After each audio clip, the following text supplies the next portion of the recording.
Many parents of kids with ADHD are concerned, and rightfully so, about side effects that their kids might experience as a result of ADHD medication. If this is you, then stick around, because in the next couple of minutes, I'm going to share some natural remedies that can be as effective or sometimes even more effective than medication.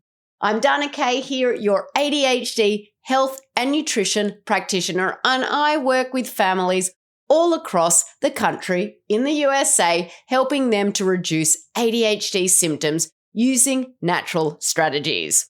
Now, one of the concerns with ADHD medication is side effects, and in this video, I'm going to explain more about these side effects. There are a range of possible side effects that vary from person to person, from child to child. Some of these side effects are mild and not too bothersome. Others are much more concerning. My own son, when he was first diagnosed with ADHD, had many side effects. But here's the good news. Natural alternatives are gaining ground and showing promising results. These natural remedies offer a gentler approach when it comes to managing ADHD symptoms. They focus on the whole person, the whole child, not just the symptoms. And best of all, there are no side effects to worry about. So let's dive in.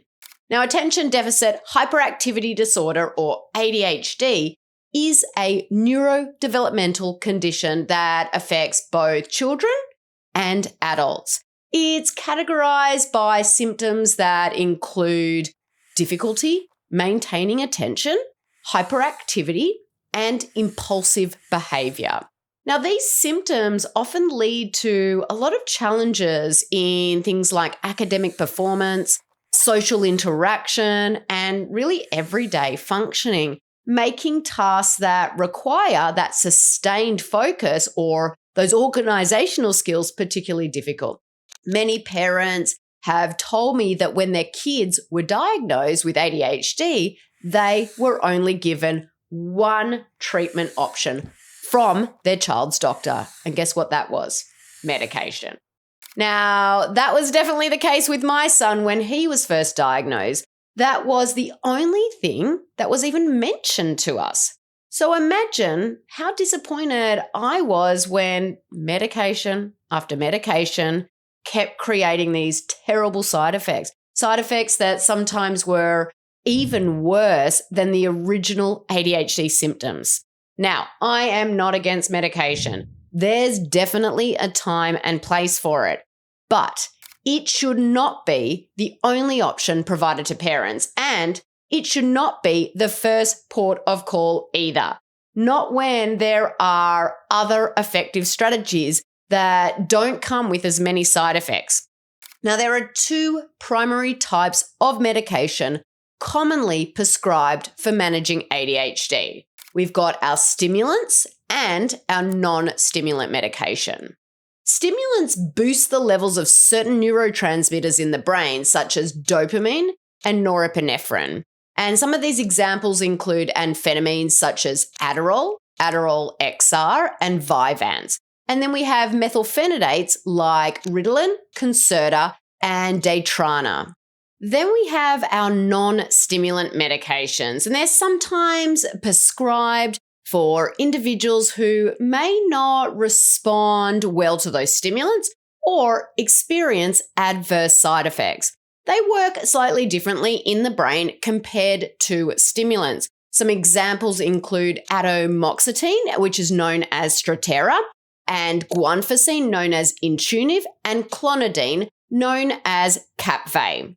Now, the side effects for ADHD medication can range from mild to more severe. Common side effects of ADHD medications include decreased appetite, weight loss, sleep disturbances, increased heart rate, and increased blood pressure. Some children may also experience changes in mood or behavior, such as increased anxiety, irritability, or even depressive symptoms. Certain ADHD medications have a potential for abuse and dependency, particularly those that are stimulants. Now, long-term use of stimulant medication have also been associated with a potential impact on growth in some children. And this is an area that definitely requires further research, but it's something worth thinking about. Now, in some cases, these side effects can be managed with dosage adjustments, but they can also persist, leading to more significant health concerns. Now, with my son, look, the side effects of the ADHD medication were even worse than the original ADHD symptoms. He started on one medication, but then his doctor gave him another one to counteract the side effects of the first medication, and then another for additional side effects. Eventually, his doctor was suggesting 4 strong medications, and only one of them was actually for his ADHD. The others were to deal with the side effects. So basically, the solution that his doctor gave us only made things worse. So that's when we started looking for other, more natural remedies to support his ADHD. An increasing number of families, like my own, are turning towards alternative strategies to avoid these side effects. So for the next few minutes, I want to explore some of the key pillars of natural remedies for kids with ADHD. Now let's start with diet. Nutrition is the foundation of any plan, even a medical plan. And it is there to reduce ADHD symptoms. And that's because of the gut-brain connection. When our guts are functioning at their best, our brains can function at their best too. Now, here are some key nutritional shifts that can significantly reduce ADHD symptoms in children. The first nutritional change is number 1, gluten-free diet. Gluten is a protein found in wheat, barley, rye, and can trigger inflammatory responses in the body that in turn exacerbates ADHD symptoms. So eliminating gluten from the diet can lead to improvements in symptoms. I have seen this over and over again, not only in various research, but also in over 1,000 families I have worked with, and in my own son, obviously. Going gluten-free was a huge game changer for us. I have other videos here on my YouTube channel about gluten, and I've added links to the video description, so make sure and check those out. Now, the next nutritional change is dairy-free. Dairy products can also cause digestive and inflammatory issues as well, potentially exacerbating ADHD symptoms. Alternatives like almond milk, coconut milk, or oat milk, make sure it's certified gluten-free, are better options that are easier on the digestive system. Just make sure and choose clean options with fewer ingredients and no additives. I have added the link to a video in the description below where I shared some of my favorite dairy-free milk products. Now, the next nutritional change is avoid soy. Soy products can disrupt hormone levels and further exacerbate ADHD symptoms. Steering clear of soy-based foods can reduce symptoms. I go into more detail on why this is the case in a video that I've listed in the description below, so make sure and be on the lookout for that as well.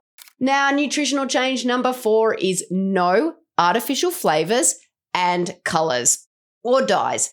Artificial additives such as food colorings or dyes and artificial flavors have been linked to increase hyperactivity in children. This is even true for kids who don't have ADHD. So opting for natural organic foods free from these additives can contribute to better focus and less impulsivity and hyperactivity. I did a podcast episode on the effects of artificial flavors and colors on kids with ADHD not too long ago, and I've also added the link to that video in the description as well. Next up is nutritional change number 5, and this is to reduce sugar intake. High sugar levels can create these spikes, but then these crashes in blood sugar, and that affects mood, it affects focus. So incorporating complex carbohydrates and fiber can help in maintaining stable blood sugar levels, improving ADHD symptoms. Now, if you'd like to learn more about sugar specifically and how it affects kids with ADHD, check out the video in the description below. Rounding the corner is nutritional change number 6, incorporating healthy fats. Omega-3 and omega-6 fatty acids are meant to be in a 1-to-1 ratio. And omega-3 fatty acids are found in fish, flax seeds, and walnuts, and have been shown to improve cognitive function. These healthy fats can support brain health and help with ADHD symptoms. Nutritional change number 7. You want to choose grass-fed and wild-caught protein. Proteins are the building blocks for our neurotransmitters, which are crucial for mood and also for brain function. Grass-fed meats and wild-caught fish are richer in nutrients and free from harmful hormones and antibiotics and toxins, making them the better choice for protein sources. So making these 7 key nutritional shifts can be huge for kids with ADHD. Many families I work with have found that just by making these shifts alone, they have been able to reduce symptoms enough that they are happy with where their family is. But there are other natural strategies that can really be helpful as well. And one of them is exercise. Regular physical activity is another cornerstone of a holistic ADHD management strategy. Exercise is known to boost neurotransmitters such as that dopamine, norepinephrine, and serotonin, which play crucial roles in attention and behavior.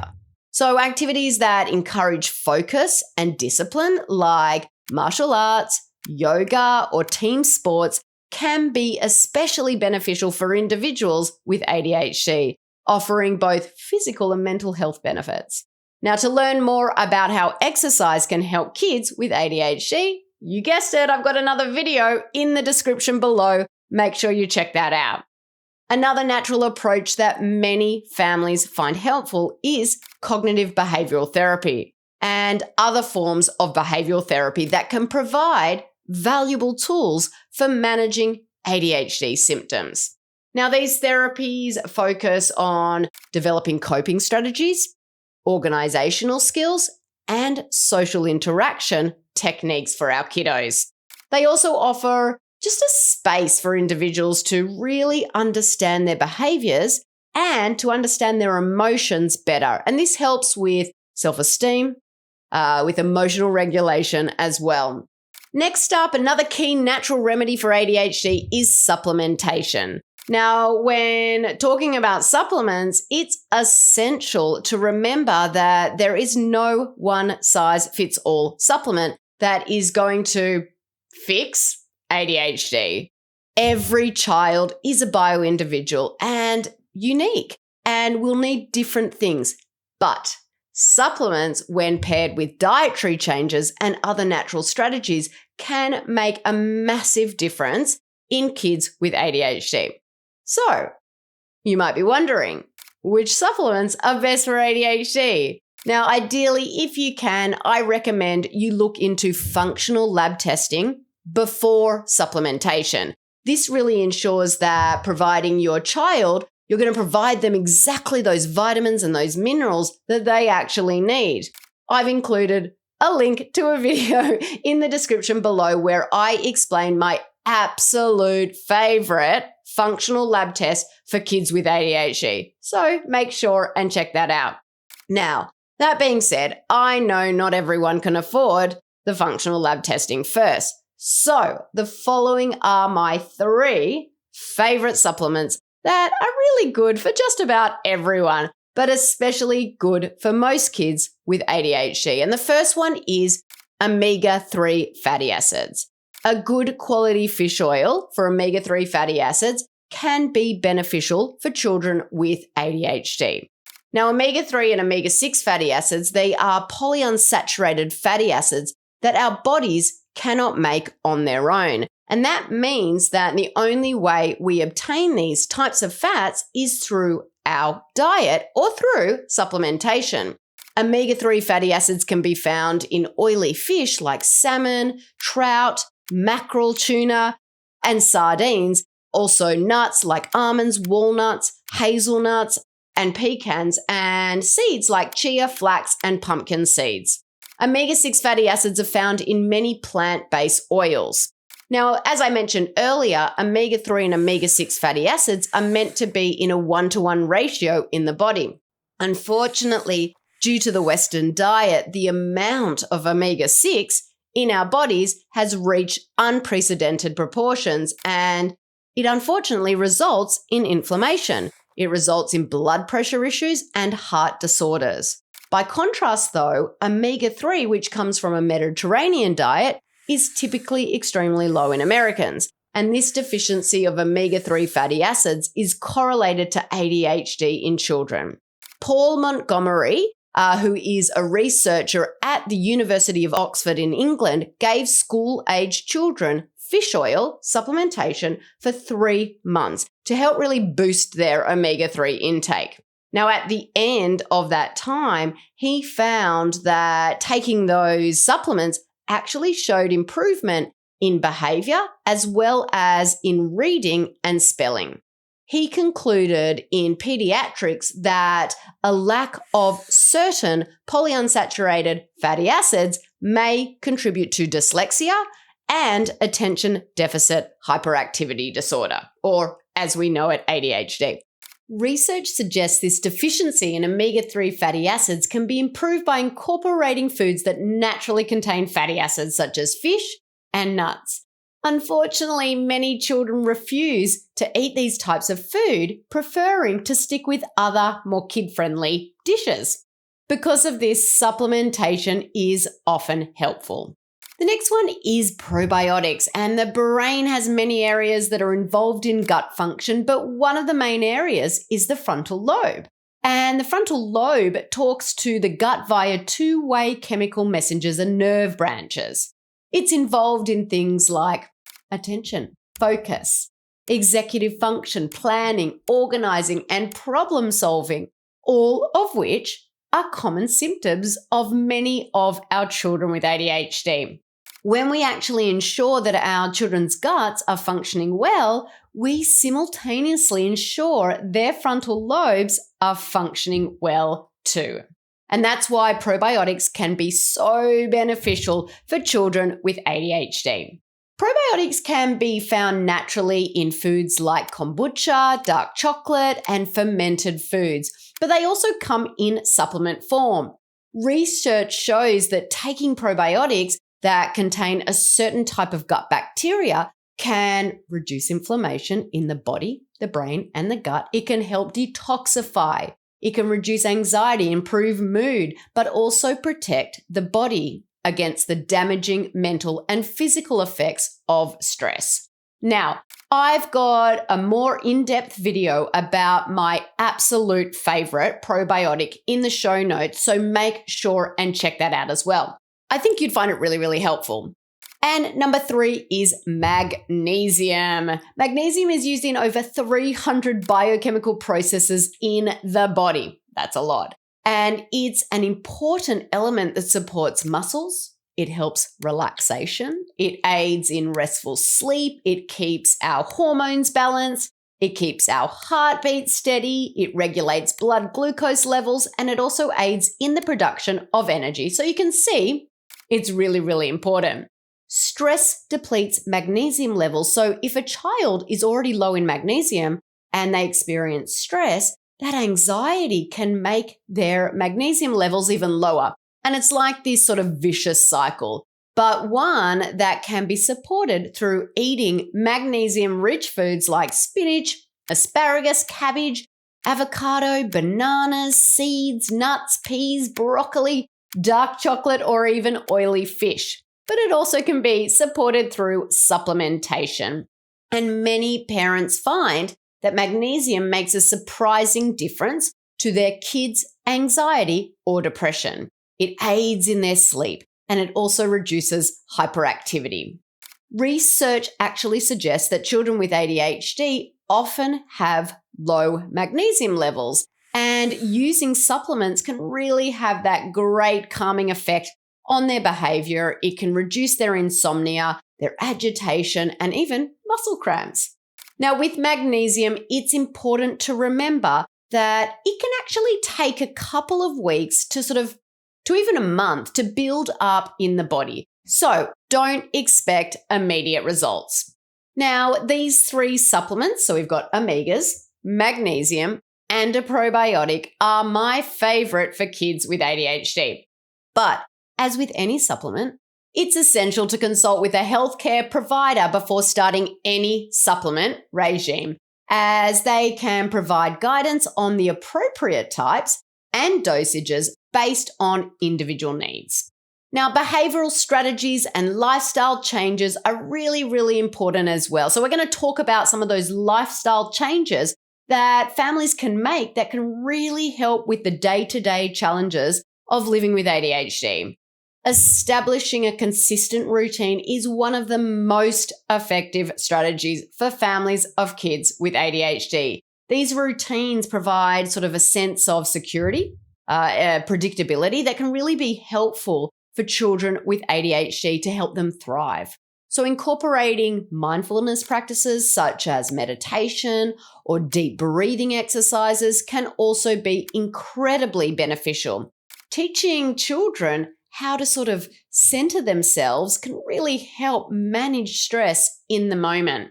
Now, to implement these 2 strategies effectively, what I'm going to say is start small by introducing one change at a time and involve your child in the process to ensure they actually feel empowered and they feel motivated. Consistency obviously is really the key here, so try to integrate these practices into your daily routine and remember to celebrate small victories along the way. As a holistic health and nutrition practitioner, I have seen these natural remedies that I'm sharing in this video work for over 1,000 families, including my own son. Oliver used to be on ADHD medication, but as I mentioned, it led to side effects we just couldn't ignore anymore. And that's when I began integrating the changes I've shared with you today. And now Oliver is thriving. He's a teenager and he's completely off all medication. He's doing better now, completely med-free, than he ever was on medication. And I've seen this same story repeated for family after family. I'm actually thinking of one family, Angelica, who went from getting multiple calls a day from her child's school to getting positive reports instead. She no longer dreads parent-teacher conferences, and those days are totally in the past. Or I'm also thinking of Amy, whose 16-year-old son is doing so much better now because of these natural strategies. I know making some of these changes can be really, really challenging, but I want to tell you, it's totally worth it when you see your child with ADHD thriving. And I'm here to support you every step of the way. Check out the video description for more resources to get you started. Now, I do want to remind you to always consult with your healthcare professional before making any significant changes to your child's treatment plan, especially when it comes to medication. This is really, really important. But I'd love to hear from you guys in the comments below. What questions do you have for me about natural remedies for ADHD? Have you tried any other natural strategies that I haven't shared? Did you have any challenges? How did you overcome those challenges? Let me know your experiences or your questions or even just your thoughts in the comments. If you have found this video helpful, please like it, please share it, and subscribe to our channel. And if you're looking for that more personalized, targeted support, definitely don't hesitate to reach out. We actually have a short free ADHD fast class where I share even more about some of those underlying stresses that really exacerbate those ADHD symptoms. You can find that link in the video description below. But guys, thanks for watching today. I hope this video has been helpful. Bye for now.